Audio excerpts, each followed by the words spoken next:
Lalo pang paiigtingin ng pamahalaan ang pagpapatupad ng iba't ibang hakbang katulad ng Uplift Program upang maibsan ang epekto sa bansa ng krisis sa Middle East.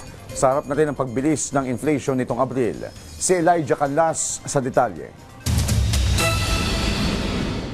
Pinaiigting ng pamahalaan ang mga hakbang para mabawasan ang epekto ng pagtaas ng presyo ng mga bilihin. Ipinatutupad na ang Unified Package for Livelihoods Industry, Food and Transport o Uplift Program para tulungan ang mga apektadong sektor sa gitna ng krisis sa Middle East. Kabilang sa mga interventions ang fuel subsidy para sa mahigit 300,000 benepisyaryo at 20% fare discount para naman sa mga commuter. Nagbukas din ang Department of Agriculture ng 787 kadiwa ng Pangulo sites na nag-aalok ng mas murang bigas. Tiniyak ng Department of Energy na may sapat na supply ng petrolyo na aabot sa 54 na araw. Ito ang maagap na tugon ng pamahalaan sa mabilis na headline inflation na 7.2% nitong Abril mula sa 4.1% noong Marso. Umaabot naman sa 3.9% ang average inflation mula Enero hanggang Abril. Pangunahing nagpabilis ng pagtaas ng presyo ang food at alcoholic beverages na may 6.0% na pagtaas. Nakapagtala rin ng 21.4% na pagtaas sa transport dahil sa mahal na presyo ng gasolina at diesel. Tumaas din ng 8.2% ang gastos sa housing,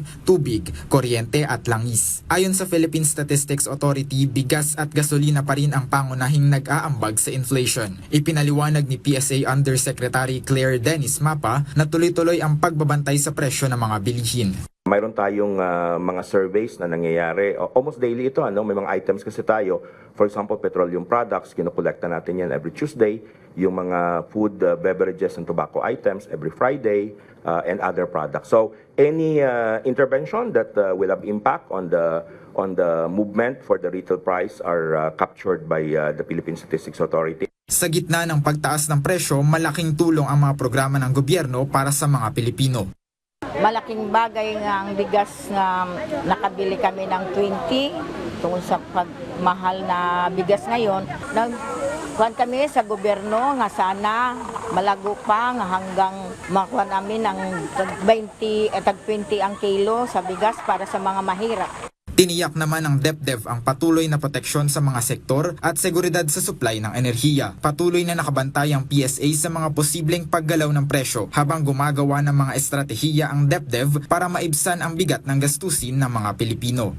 Elijah Canlas para sa Pambansang TV sa Bagong Pilipinas.